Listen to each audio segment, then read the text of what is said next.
Sud Radio, les vraies voix qui font rouler la France. Philippe Rossi. Bonsoir à vous, 19h18 sur Sud Radio. Chaque jeudi sur Sud Radio, on roule ensemble avec Mobility TV jusqu'à 20h. Eh bien, on va débattre autour de la voiture et de la mobilité avec Francis Bartholomé ce soir, président du Conseil national des professionnels de l'automobile. Bonsoir monsieur Bartholomé. Bonsoir. Bonsoir à vous. Claude Cham est avec nous, président d'honneur de la FIEV, le syndicat professionnel des équipementiers. Bonsoir. Bonsoir. Bonsoir à vous. Et enfin Guillaume Crunel, directeur associé chez Deloitte en charge du secteur automobile. Bonsoir monsieur Crunel. Bonsoir. Bonsoir messieurs, bienvenue à vous trois. Vous voulez réagir et débattre avec nous, un seul numéro, celui du standard de Sud Radio, 0826 300 300, vous le connaissez, 0826 300 300. Entrons sans plus tarder dans le vif du sujet. Le 100% électrique est-il vraiment la seule solution ? C'est quand même bien mieux une voiture propre, non? T'as pas encore compris que cette bagnole-là, c'est du bidon? Nuit, jour. C'est pas Versailles ici. Nuit, jour. C'est pas Versailles. Écoute, on va pas s'engueuler pour une bagnole. Les voitures, je suis contre, à cause de la pollution. Elle le sait bien, tellement bien. Ma nouvelle voiture. Ah oui, des nouvelles voitures donc en 2035, on va y revenir, le 100% électrique. Est-ce que ce sera vraiment mieux? Est-ce que c'est vraiment la seule solution pour le secteur automobile? Je vous rappelle que donc les voitures thermiques doivent disparaître en Europe en 2035. C'est proche, 2035.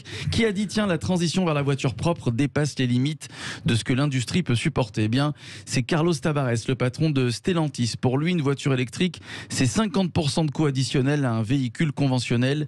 Le tout électrique en 2035. Est-ce qu'on va trop vite? Messieurs, je vous pose la question. Tiens, Francis Bartholomé, est-ce que vous êtes d'accord avec Carlos Tavares? À ce qui est certain, je partage ce que a dit Carlos Tavares. Je crois qu'il faut dire que on est tous... d'accord, pour que lutter contre un réchauffement climatique, lutter contre la pollution des voitures, ça paraît d'un bon sens. Et d'ailleurs, il ne faut pas laisser simplement aux seuls écologistes la parole sur le sujet. Je crois qu'il n'y a pas un distributeur automobile, il n'y a pas un concessionnaire, il n'y a pas une personne qui vit dans nos métiers qui n'est pas convaincue par ce genre de choses. Le seul sujet qu'on a aujourd'hui par rapport à ça, c'est un peu donner le temps au temps. C'est à un moment donné, il y a des choses que l'on peut faire. D'ailleurs, Claude, au niveau de l'industrie, on pourra en parler largement plus que moi. Mais il y a un moment donné, il faut se donner des objectifs. Et tout objectif est intéressant si un jour il est atteignable. Donc inévitablement, oui, il faut aller vers de la voiture décarbonée. Personne n'est contre. Alors le tout électrique, on verra comment il s'ajustera. Mais il faut savoir donner le temps, notamment avec des hybrides rechargeables, qui sont encore des moteurs thermiques. Et le coût des voitures aussi. Alors le coût des voitures, on va en parler évidemment. Le coût des voitures, inévitablement, viendra aussi sur le sujet. Et puis, trouver des solutions au côté faible un peu de la voiture électrique, qui est notamment par exemple l'autonomie et la recharge. Voilà les sujets. Voilà. Non, mais vous avez raison. Parlons concrètement, Claude Cham. Tiens, est-ce qu'il sera possible de remplacer toutes les stations-service à essence ou diesel actuelles par des bornes électriques dans 13 ans, donc 2035? Si je m'en fie à ce que je regarde aujourd'hui sur l'installation des bornes électriques par rapport aux 100 000 300 000 qui devaient être prévus, on est loin de compte. Oui. Et donc l'expérience m'a démontré qu'aujourd'hui, les prévisions étaient rarement atteintes et donc je suis très sceptique. Mais pour reprendre la question précédente, M. Tavares a parfaitement raison. Oui. Pourquoi l'Europe veut s'imposer ce que d'autres pays, comme la Chine ou comme les États-Unis, ou comme l'Amérique du Sud, ou d'autres, ne s'imposent pas? Il faudrait qu'on nous explique le pourquoi de la chose. Si on nous l'explique rationnellement, on peut comprendre. Mais pour l'instant, la raison, je la vois pas tellement, et je suis pas le seul dans ce cas-là. La preuve. Parce qu'il faut se fixer des objectifs, Guillaume Crunel, et se donner une deadline, voilà, une date. C'est ça aussi, surtout. Hein. Je pense que le fond du sujet, c'est de se donner une date, mais c'est aussi de voir si, elle est atteignable, et secondement, si on donne les moyens de l'atteindre. Il faut quand même voir que transformer une industrie, je dirais centenaire de cette manière-là, à ce rythme-là, pose des questions sur la faisabilité technique, pose des questions sur l'acceptabilité sociale. Est-ce que les gens vont accepter d'aller vers cela? Je veux dire, même si on a des augmentations des ventes, de la part des ventes de l'électrique aujourd'hui, ça se fait quand même dans un contexte de recul global des ventes. Et puis la dernière, elle est, vous l'avez évoqué tout à l'heure, je dirais de l'accessibilité tarifaire de ces véhicules, puisque on est en train de parler non pas de véhicules de niche, on est en train de parler de véhicules de masse. Et dès lors qu'on parle de véhicules de masse, il faut qu'il soit un prix qui soit acceptable par l'ensemble de la population, et c'est pas le cas aujourd'hui. Donc là, on a des vrais sujets. C'est combien une voiture électrique? Je veux dire, aujourd'hui, les voitures que vous regardez, les voitures électriques valent plus de 50 000 €, voire beaucoup plus. Vous avez quelques modèles qui viennent tutoyer les 30 000. Moi, je vais juste vous partager un chiffre assez récent sur une étude qu'on va faire paraître. En France, aujourd'hui, vous avez 90% de la population qui n'est pas prêt à payer un véhicule électrique plus de 50 000 €. Et au sein de cette population-là, vous avez 75% de toute la population qui n'est pas prêt à payer un véhicule électrique plus de 30 000 €. Aujourd'hui, entre la capacité des uns à payer et l'offre de produits, il y a une totale différence. Et en tout cas, l'équation aujourd'hui ne fonctionne pas. Alors, est-ce que selon vous, on va y arriver au tout électrique? Est-ce que ce sera possible en 2035, dans 13 ans? 0826 300 300, Olivier de Beaucaire est avec nous. Bonsoir. Bonsoir. Bonsoir Olivier. Vous roulez à l'électrique, vous Olivier? Moi j'ai une voiture hybride. Ah. Donc là, c'est un commencement. Voilà, c'est un bon début. Voilà. Mais il ne pas du tout, parce qu'on ne se donnera pas les moyens. Et il y a des trucs, par exemple, dans les bouchons qu'on voit là. Olivier, on vous entend pas très bien, Olivier. Alors, attendez, je vais me déplacer. Allez-y, voilà, déplacez-vous Olivier. Pas en voiture, j'espère. Non. Bon, très bien. Très bien. Ne bougez pas, je vais essayer de trouver une place. Alors, il y en a beaucoup, Monsieur Bartholomé, comme Olivier, par exemple, beaucoup de Français qui n'y croient pas au tout électrique. Le tout électrique, à mon avis, sera le 100% électrique. Là, on parle bien des ventes, sur le % électrique. Le parc, lui, sera encore majoritairement thermique, on est bien d'accord. Mais c'est important pour nous, pour nos métiers de l'après-vente. Mais dans le sens de ce que disait notre ami, je regardais dans mes affaires, un instant, regardez le virage des acheteurs sur la dernière partie de l'année. Alors, au-delà du problème de certaines marques qui ne peuvent pas livrer à cause des semi-conducteurs, les gens qui achètent ces voitures, alors tout électriques, voire hybrides rechargeables ou hybrides, sont de plus en plus âgés. La clientèle, effectivement, donnant les moyens financiers, ça correspond à ce que vous dites. Moi, dans mes affaires, aujourd'hui, l'âge moyen d'achat d'une voiture neuve, et notamment électrique, alors quand je dis électrique, je dis bien l'ensemble des deux, hybride rechargeable électrique, elle est passée à 65 ans. Elle est passée à 65 ans. C'est-à-dire que les gens qui ont vraiment les possibilités de s'acheter ce type de voiture... et ce ne sont pas ceux qui roulent le plus. Et ce ne sont pas ceux qui roulent le plus. Et ce sont des gens qui, effectivement, n'ont peut-être même pas les grands problèmes de déplacement et d'autonomie. Donc, ce qui se passera après dans les voitures électriques, je pense que ça sera l'accessibilité viendra par les métiers, par les loueurs longue durée qui travailleront avec les entreprises. Donc là, ça sera une possibilité de le développer. Et puis, on restera sur un développement en interne dans les grandes agglomérations en intérieur de ville. Maintenant, vendre 100% en 2035 de voitures que d'électriques, moi, personnellement, j'y crois pas. Alors, on parle beaucoup des conducteurs, des automobilistes. Il faut aussi parler de ceux, non pas qui fabriquent ces voitures, mais aussi qui les réparent. Est-ce qu'en 2035, quand on l'espère, quand ce sera possible, le 100% électrique, est-ce que tous les salariés qui travaillent, les mécaniciens dans des garages, est-ce qu'on aura besoin autant d'eux? Est-ce qu'il n'y en a pas une partie qui, malheureusement, vont se retrouver en chômage technique, Claude Cham? Francis Bartholomé. Après, Monsieur Crunet, j'aimerais avoir votre avis aussi. Sur le sujet, déjà au niveau de la fabrication des véhicules électriques, on sait que sur un véhicule électrique, il faut 32% de main-d'œuvre de moins que sur un moteur thermique. Un moteur électrique, c'est beaucoup plus simple qu'un moteur thermique. Donc, inévitablement, quand on ira au niveau de la réparation, on sait aussi qu'un moteur électrique, quand il tourne, plus il tourne, moins il tombe en panne. Donc, vous pouvez dès à présent, nous estimons aujourd'hui, rien que sur la filière des équipementiers automobiles, que nous aurons un impact de main-d'œuvre entre 30 et 40 000 personnes qui seront touchées par ces modifications. Je ne vois pas quelle raison ferait que la réparation et que tout le système de la prévente ne soit pas affecté par cette modification. Sur la question moteur électrique, je reviens sur un thème fondamental. Le problème, c'est pas de rouler en 100% électrique, que je sache. Le problème, c'est d'éviter des émissions de CO2.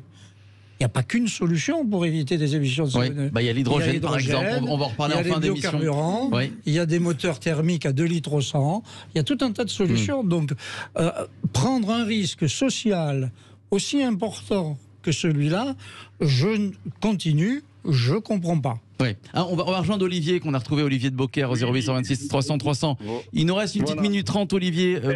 Moi, je dis que le 2035, c'est court. 2050, peut-être. Le jour où on pourra faire des voitures qui se rechargent par induction et qu'on équipera les routes, c'est-à-dire les autoroutes, par exemple, vous roulez, la voiture se recharge comme un téléphone quand on le pose sur le truc, un chargeur induction. Peut-être que là, on pourra passer au tout électrique.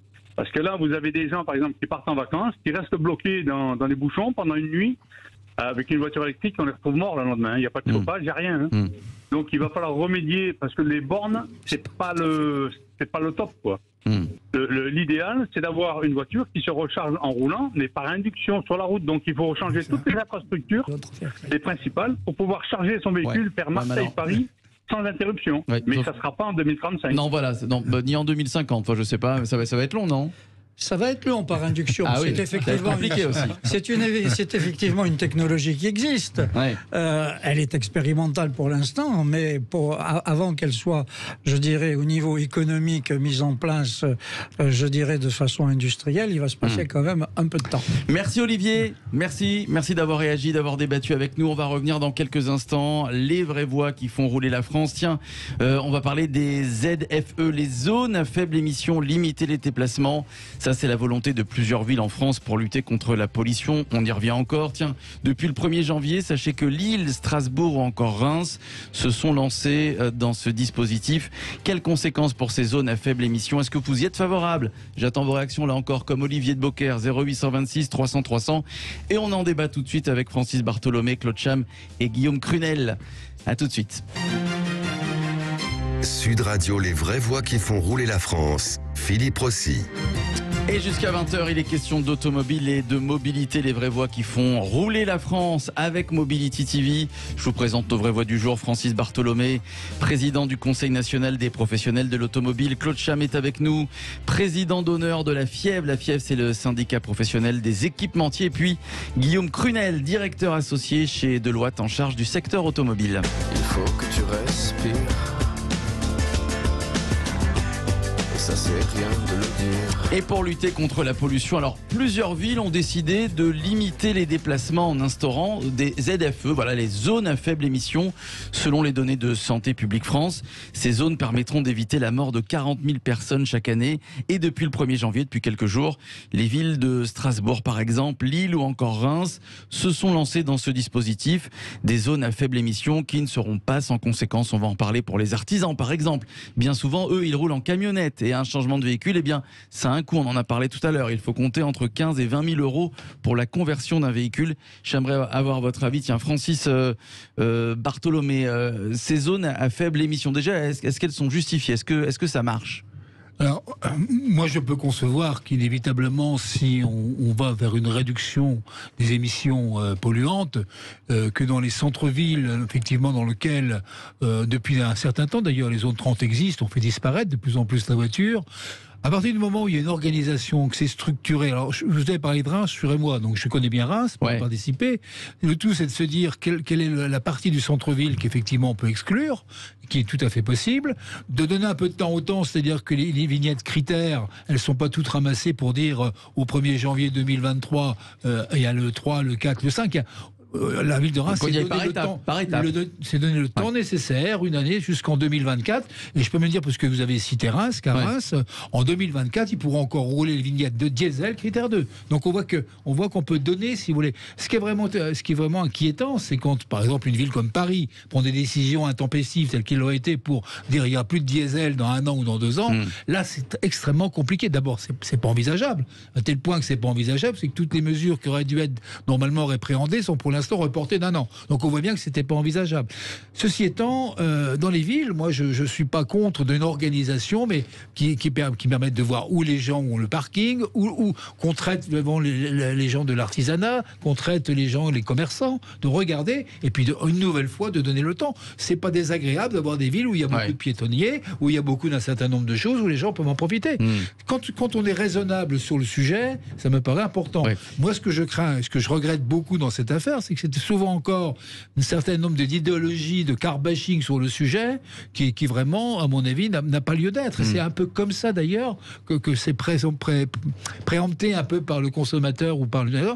Et ça, c'est pas dans le bon sens. Claude Cham, ils sont déconnectés, ces élus, ces politiques, voilà, qui comme ça, instaurent des zones à 30 km/h, expliquent qu'en 2035, il faut passer au 100% électrique, sans prendre en compte que les Français, déjà, ont du mal quand ils ont des thermiques à changer de voiture, souvent. Oui, nous sommes à une époque où, effectivement, l'utilisation de certains mots peut amener à la transgression.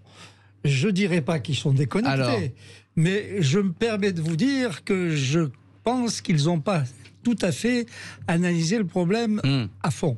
Première chose, que chaque ville ou que chaque circonscription se mette à décréter des zones ZFE avec ses propres critères sans qu'il y ait une coordination nationale, me semble, au plan du bon sens, quelque chose qui me pose problème au plan des libertés individuelles dans ce pays. Je pense que le minimum serait qu'il y ait un cadre national qui permette d'en définir les frontières. Deuxième chose, moi j'ai fait faire des études à la FIEV sur ces zones et ZFE qui sont aujourd'hui implantées et qui sont déjà efficaces. Quels sont les secteurs sociologiques les plus touchés ? L'évidence du bon sens vous démontre par la statistique que ce sont les zones qui sont sociologiquement les moins riches, parce que ce sont les gens qui ont structurellement les voitures les plus anciennes. Donc ce sont des gens qui vont être pénalisés. Souhaitons-nous faire des voitures que pour les riches ou pour les bourgeois, ou souhaitons-nous donner aux travailleurs, je dirais, la possibilité de se rendre à leur travail dans des bonnes conditions. Troisième chose, je prends ma voiture, j'arrive sur la 14, j'ai mon GPS qui me dit « Attention, vous rentrez dans une zone à faible émission réglementée. Assurez-vous que votre véhicule correspond bien. » C'est au plan pratique, je fais quoi quand je suis au péage de la 14 avec mon véhicule? Je fais demi-tour. Je suis artisan, je travaille dans une zone qui n'a pas ce genre de restrictions, je ne peux plus venir travailler. Je trouve que tout ceci est fait de façon pas cohérente. Je trouve que ceci est bien précipité et je pense que ceci relève plus de l'idéologie que, je dirais, du bon sens et que l'on cherche à améliorer, je dirais, les émissions de gaz à effet de serre. Je suis tout à fait d'accord. Mais faisons-le. Faisons-le bien. Guillaume Prunel, vous êtes d'accord avec Claude Cham et Francis Bartholomé? Je pense qu'on peut être que d'accord sur le fond. Maintenant, je veux dire, le vrai principe, on peut tous aspirer à des villes plus respirantes, c'est tout à fait normal. La vraie question, c'est que quand on enlève une possibilité, un moyen de transport, il faut avoir mis en place une alternative. Voilà. Oui. Bon, je pense qu'on a tous Paris en tête, mais Paris est une ville où il y a déjà des alternatives qui existent. Aujourd'hui, la loi telle qu'elle est faite va imposer des ZFE dans toutes les villes qui sont de plus de 150 000 habitants. Ça fait une trentaine en France. On n'est pas dans cette même offre de transport public, d'offre de mobilité. Donc il y a un vrai sujet là-dessus. Après, l'aspect de la progressivité est importante. Aujourd'hui, sur les billets de critères, la première chose, c'est de supprimer la critère 5. Critère 5, c'est des véhicules diesel contre 20 et 25 ans.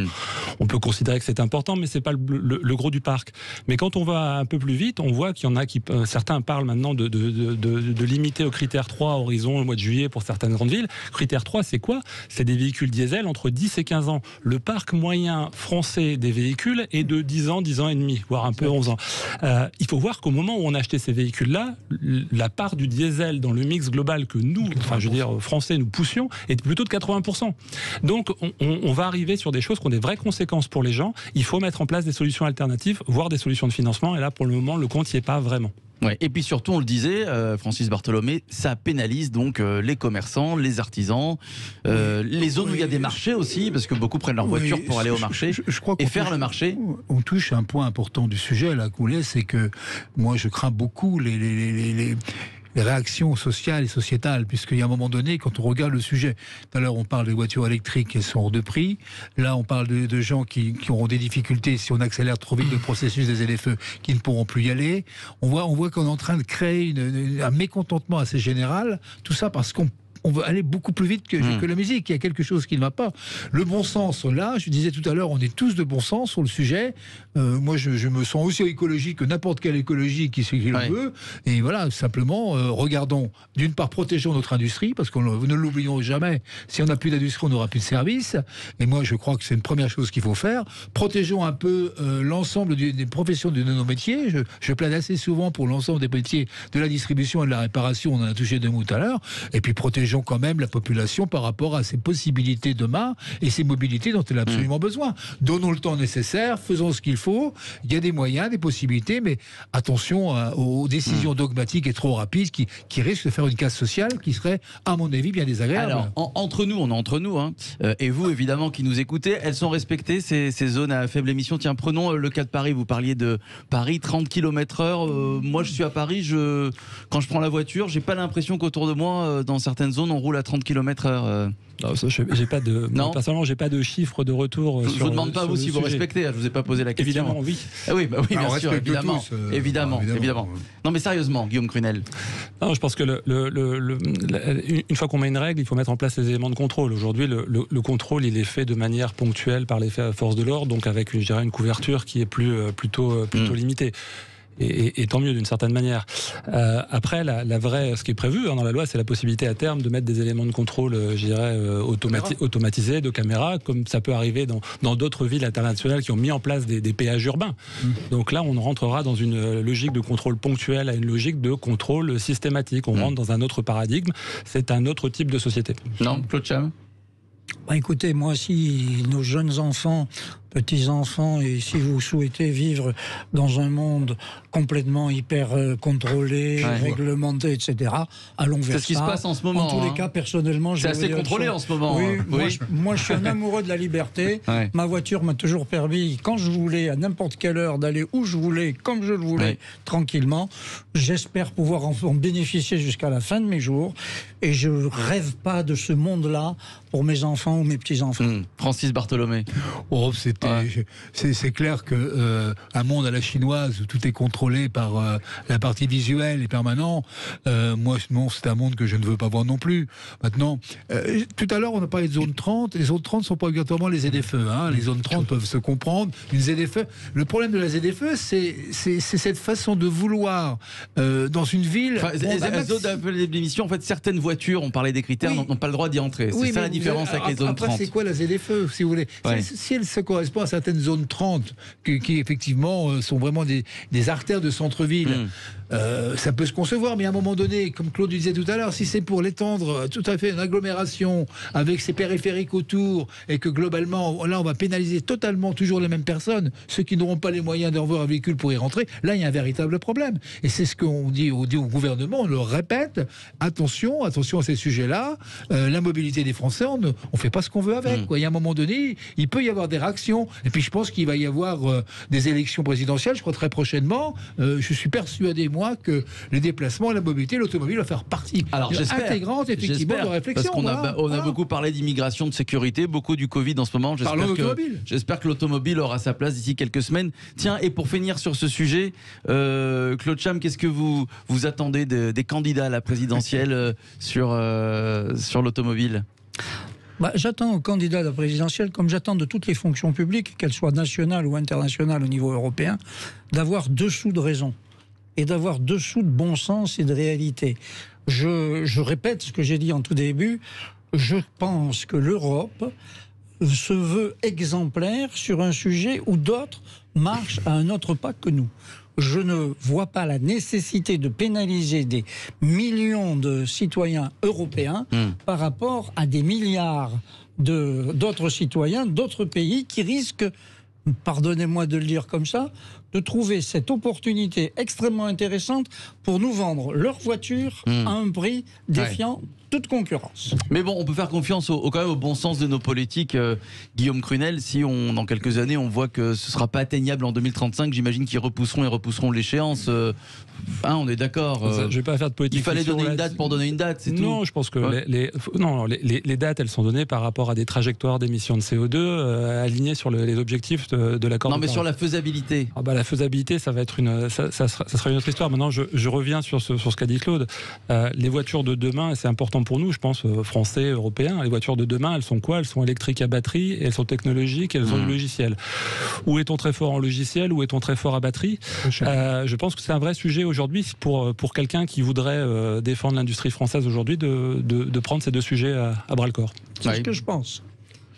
Et c'est ce que j'attends de nos gouvernants. Les gouvernants sont là pour, je dirais, guider les peuples dans le meilleur intérêt des peuples. Et ils doivent se préoccuper de ces problèmes de géopolitique, parce qu'aujourd'hui, c'est quand on ne fait plus la guerre comme on la faisait dans le passé, c'est une guerre économique, et bien évidemment, l'espace européen représente une attraction énorme pour un certain nombre de pays qui sont en port. Francis Bartholomé. J'ai une statistique que j'aime bien, moi, c'est les émissions de CO2 au niveau mondial. La France, c'est 0,9%. 0,9%. Quand on aura fait vraiment beaucoup d'efforts, on représentera peut-être 0,7%. Vous vous rendez compte par rapport à d'autres pays? Et nous, on a une pression telle aujourd'hui sur ce sujet, alors qu'on va faire pénétrer des voitures chinoises électriques à des coûts qui sont déjà amortis dans leur pays puisqu'ils ont un marché colossal. On va faire venir ces voitures-là qui sont fabriquées avec des usines à charbon qu'on augmente tous les jours et des usines au gaz qu'on augmente tous les jours. Il y a un sujet là, il y a un sujet global quand même. J'espère que nos politiques, alors le président sera à Bruxelles pour nous représenter à partir du 1er janvier, je pense qu'il y a un vrai problème européen à nos frontières, qu'on réagisse beaucoup, à la fois pour sauver notre industrie, mais aussi pour avoir du bon sens au niveau de nos collaborateurs, au niveau de nos concitoyens qui comprendraient beaucoup mieux les choses. Bon, écoutez, vous êtes consulté, vous qui êtes des personnages du secteur de l'automobile, vous êtes consulté par les politiques, les élus Oui, nous exprimons très clairement. Moi, je peux vous dire très clairement que j'ai exprimé auprès des ministres que je rencontre une statistique très simple. Les Chinois sont équipés à 118 voitures pour 1000 habitants. Nous, Européens, nous sommes équipés à 500 à 600 pour 1000 habitants, les Américains 850. Imaginez simplement que les Chinois doublent leur taux d'équipement dans les 10 ans qui viennent, avec 1,4 milliard, ils auront, comme vient de le dire Francis, toute capacité à amortir sur leur marché domestique tous leurs coûts, R&D, marketing et industriel. Quand vous êtes là, je ne suis pas le plus grand économiste de la Terre, mais je sais qu'on peut attaquer le monde. Mais vous avez du bon sens. Qu'est-ce qu'on vous répond, d'ailleurs? Qu'est-ce qu'on vous répond? Bien, on me répond que... Quand on vous répond oui, quand on me répond, on me répond qu'effectivement c'est un danger, et on me dit comment faire pour... Comment faire pour... Alors, je pense qu'il y a des solutions, effectivement. Sur le sujet, avec Claude, on a un comité stratégique de filière. On a obtenu normalement la neutralité technologique. C'est-à-dire qu'aujourd'hui, on est encore dans un système où on doit réfléchir à cette neutralité technologique avec du bon sens. On doit réfléchir encore sur le moteur thermique et ce qu'il peut être demain avec les nouvelles sources d'approvisionnement de ce moteur thermique. Donc, on voit bien qu'on nous écoute. Vous allez voir, il y a un sujet qui va être très intéressant, c'est comment Bruxelles va préempter le problème des hybrides rechargeables. Parce que l'hybride rechargeable, c'est un thermique. Oui. Et quand on veut plus d'hybrides rechargeables, il y a un problème là. Vous voyez ce que je veux dire? Ce que je voudrais vous dire, c'est qu'il ne faut pas croire que le train est parti. On sera obligé de rentrer dans cette concurrence. Et ce que je veux dire sur le sujet, c'est qu'il faut y aller, mais il ne faut pas y aller avec la naïveté, avec celle que je pense que nous y allons. Mais le train d'une nouvelle mobilité, il est en route et on ne l'arrêtera pas. Donc il va bien falloir qu'on s'adapte. Allez, on va se retrouver dans un instant. Merci à vous, Guillaume Crunel, directeur associé chez Deloitte en charge du secteur automobile. Merci, monsieur Crunel. On va se retrouver dans quelques instants et nous recevrons, à votre place, Pierre-Étienne Franc, fondateur de la plateforme 5T Hydrogène. L'objectif de Pierre-Étienne Franc, produire de manière industrielle. On en parlait d'ailleurs, de l'hydrogène vert propre, sans énergie fossile. Il répondra à vos questions, Francis Bartholomé et Claude Cham, les questions des vraies voix qui font rouler la France. Ce soir et désormais, notez bien, tous les jeudis soirs sur Sud Radio, avec vous aussi au 0826 300 300. À tout de suite. Sud Radio, les vraies voix qui font rouler la France. Philippe Rossi. Avec Mobility TV et jusqu'à 20h, les vraies voix qui font rouler la France sur Sud Radio. Ce soir, je suis entouré de Francis Bartholomé, président du Conseil national des professionnels de l'automobile, de Claude Cham, président d'honneur de la FIEV. La FIEV, c'est le syndicat professionnel des équipementiers. Puis, je vous propose d'accueillir tout de suite Pierre-Étienne Franc. Bonsoir. Bonsoir. Bonsoir à vous, bienvenue sur Sud Radio, fondateur de la plateforme 5T Hydrogène. Vous levez des fonds pour donc produire, et on en parlait tout à l'heure, de cette alternative aussi au 100% électrique de manière industrielle, de l'hydrogène vert, donc propre, sans énergie fossile, objectif 1,5 milliard d'euros. Alors, J'ai noté, moi, tout à l'heure que vous étiez déjà engagé dans le fond sur 800 millions d'euros, mais on peut le dire aujourd'hui, et c'était une exclusivité, vous avez atteint le milliard, Pierre-Étienne Franc. Alors, non seulement on a atteint le milliard, mais les 800 millions étaient des engagements qui n'étaient pas encore fermes. Mais là, entre-temps, le fonds que nous avons lancé en partenariat avec la société Ardian est maintenant doté et en actif, en investissement d'1 milliard d'euros, et espère bien entendu arriver à 1,5 milliard, 1,8 milliard dans les quelques mois qui viennent. C'est l'objectif. Et va investir, juste je précise, parce que la particularité de ce fonds qu'on a lancé avec le support de très grands industriels français, notamment Air Liquide, Total, Vinci, mais aussi des Américains, Plug Power et d'autres qui sont des leaders de l'hydrogène, c'est pour la moitié de ce fonds de faire en sorte que le déploiement de l'hydrogène dans les transports se fasse. Donc on est un fonds qui va aider à investir dans les infrastructures de transport. Quand vous savez que les directives européennes vont imposer de déployer des bornes de recharge d'un côté, mais aussi de l'hydrogène, et notamment des bornes hydrogène, enfin des stations hydrogène un peu partout sur le territoire européen, il faut des acteurs, investisseurs financiers pour faire en sorte que ça arrive. Et si ça arrive, alors on peut basculer sur une mobilité hybride entre l'hydrogène, l'électrique et du thermique amélioré. Donc c'est pour ça que ce fonds, il a un rôle particulièrement significatif dans les transports. Quand j'avais envisagé de monter ce fonds il y a plus de 2 ans, j'étais alors du côté Air Liquide, c'était vraiment pour ça. Donc j'ai entendu avec intérêt tous vos débats d'avant, et on a besoin de l'hydrogène pour compléter la gamme. C'est indispensable. Alors juste parce que pour ceux qui nous écoutent, c'est vrai qu'on parle beaucoup ces derniers temps de l'hydrogène, mais est-ce que vous pouvez nous rappeler de manière assez simple ce qu'est une voiture à hydrogène, le principe d'une voiture à hydrogène? Alors, d'abord peut-être rappeler, l'hydrogène c'est une molécule très abondante, la plus abondante de l'univers, mais qui est ce qu'on appelle une énergie secondaire. Elle a une énergie intrinsèque qui est la meilleure possible, la densité la plus belle en termes de densité par kilo, mais elle est en général combinée, soit avec l'oxygène, dans l'eau, soit dans les hydrocarbures. Ouais. En fait, quand vous brûlez des hydrocarbures, vous brûlez beaucoup d'hydrogène. Donc c'est une molécule qui est intéressante parce que si on la récupère avec un peu d'énergie, d'électrolyse de l'eau, on a de fait une source d'énergie propre, très dense. Donc dans une voiture électrique, elle apporte quelque part ce que la batterie ne sait pas faire. La batterie vous amène une forme de mobilité propre, mais avec des limitations d'autonomie qui seront jamais complètement réglées parce que les densités énergétiques du lithium sont pas extraordinaires. Et puis, on recharge lentement. Et là, c'est pareil, il y a des limites physiques pour recharger plus vite. L'hydrogène vous permet, en le stockant sous pression, d'avoir une capacité, une autonomie qui peut aller jusqu'à 700-800 km très facilement. La Mirai de Toyota vient de battre le record Guinness des voitures électriques avec 1400 km d'autonomie. Alors elle a roulé pour faire le record, mais 1400 km, vous ne trouvez pas ça avec une voiture électrique. Et vous chargez un gaz, parce que vous chargez en fait du gaz sous pression qui alimente une pile à combustible qui alimente le moteur électrique. Donc c'est une voiture électrique, donc on récupère les composants des voitures électriques, et vous chargez un gaz, donc vous mettez 3 minutes. Donc il y a beaucoup de débats sur où est-ce que l'hydrogène se positionne. Mais l'hydrogène, c'est un enjeu systémique, en fait. C'est le vecteur qui permet de complémenter la transition énergétique, qui passe par beaucoup plus d'électrique, en allant utiliser cette électricité sous une forme de gaz dans des secteurs qui ne peuvent pas le prendre sous forme électrique. Et une voiture hydrogène coûte moins cher qu'une voiture électrique? Non, pas encore. Bon. Mais quand même. Non, mais j'essaie de trouver des arguments. Mais il y a plein de gens qui disent qu'il y a des sujets sur l'hydrogène. Il y a des sujets comme pour toutes les technos. Une voiture électrique, je crois que la Mirai, elle est autour de 60 000 euros. C'est bien sûr que c'est trop cher, mais enfin, vous êtes encore sur des séries de petite taille. Vous êtes sur 10 000, 20 000 véhicules par an. Il y a Hyundai, il y a Toyota, et puis il y a toutes les voitures utilitaires qui vont se développer. Et puis il y a le sujet des transports lourds, qui est là un sujet fondamental sur lequel il est très difficile de faire sans l'hydrogène sur le camion, et la mobilité intensive. Vous avez les taxis aussi, etc. Alors, Francis Bartholomé et Claude Cham, déjà que vous inspire toute la bataille de Monsieur Franc sur l'hydrogène, Francis Bartholomé? Oui, le sujet pour moi, c'est simplement le fait qu'on remplace la batterie par une pile à combustible et qu'effectivement, on va retirer tous les soucis de la batterie. Alors d'abord, les composants intérieurs de la batterie, parce que ce que me disait tout à l'heure, je crois que c'est Claude disait tout à l'heure, pas très écologique. Les batteries, on va prouver que ce ne sera pas très écologiste, quand il faudra aller chercher le cobalt et le lithium et ainsi de suite. Donc je crois qu'il y a un problème. Deuxièmement, moi qui est quand même au contact des clients en permanence, et quand on parle de demain de nouvelles technologies et de rouler propre. Le vrai sujet d'aujourd'hui, c'est quand même, qu'on le veuille ou qu'on le veuille pas, c'est quand même l'autonomie. Même si on va mettre des investissements énormes sur les bornes et qu'on va tous y aller, je veux simplement qu'un jour de départ en vacances, tout le monde avec sa voiture électrique, imaginez l'autoroute A6, quoi. Il va falloir faire quelque chose. Non, il y a des vrais sujets. Je crois que là, on apporte une solution.